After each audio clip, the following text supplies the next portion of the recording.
Frozen করা ফুলকপি আর সিমের রেসিপি শেয়ার করছি।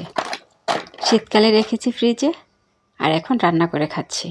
এই রেসিপিটা রান্না করার জন্য নলা মাছ আর রুই মাছ নিয়েছি। এগুলো সরাসরি পুকুরের মাছ।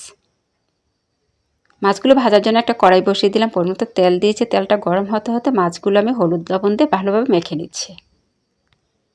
আর কড়াইতে সামান্য একটু হলুদ দিয়েছি। এটা একটা টিপস, মাছ ভাজার জন্য তেল গরম হয়ে আসলে একটু হলুদ দিয়ে মাছ ভাজলে মাছগুলো উল্টাতে খুবই সহজ হয়।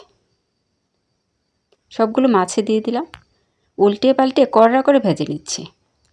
এই মাছের তেলের মধ্যে আমি কিছু পেঁয়াজ কুচি দিয়েছি। পেঁয়াজটি নরম হয়ে আসলে পানি দিয়ে দিলাম।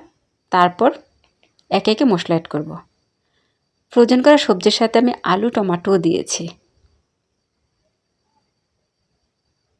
এখন মশলা দিয়ে দিচ্ছি রসুন বাটা, জিরার গুঁড়া, হলুদের গুঁড়া, মরিচের গুঁড়া, স্বাদ মতো লবণ। তারপর মশলাটা ভালোভাবে কষিয়ে নিব।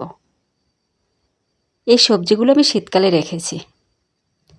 মাশাআল্লাহ, এখনও খেতে খুবই মজার।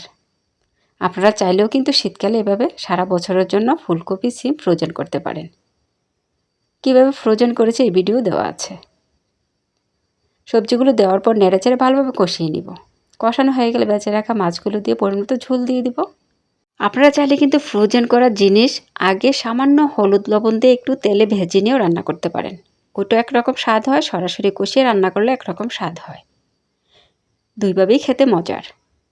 আর ফ্রোজেন করা জিনিস শুটকি দিয়ে রান্না করলে আরও বেশি মজা হয়। আমি শুটকি দিয়ে রেসিপিও শেয়ার করেছি আপনাদের সাথে। ঢেকে দিয়েছিলাম ঢাকনা উঠিয়ে কিছু কাঁচামরিচ আর ধনিয়া পাতা।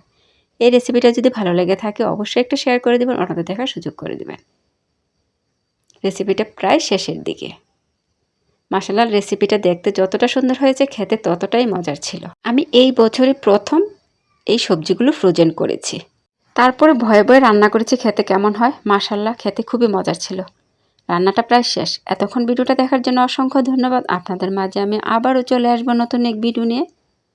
ততক্ষণ সবাই ভালো থাকবেন। আমার জন্য বেশি বেশি দোয়া করবেন। সবার জন্য দোয়া ও শুভকামনা। আল্লাহ হাফিজ। আসসালামু আলাইকুম।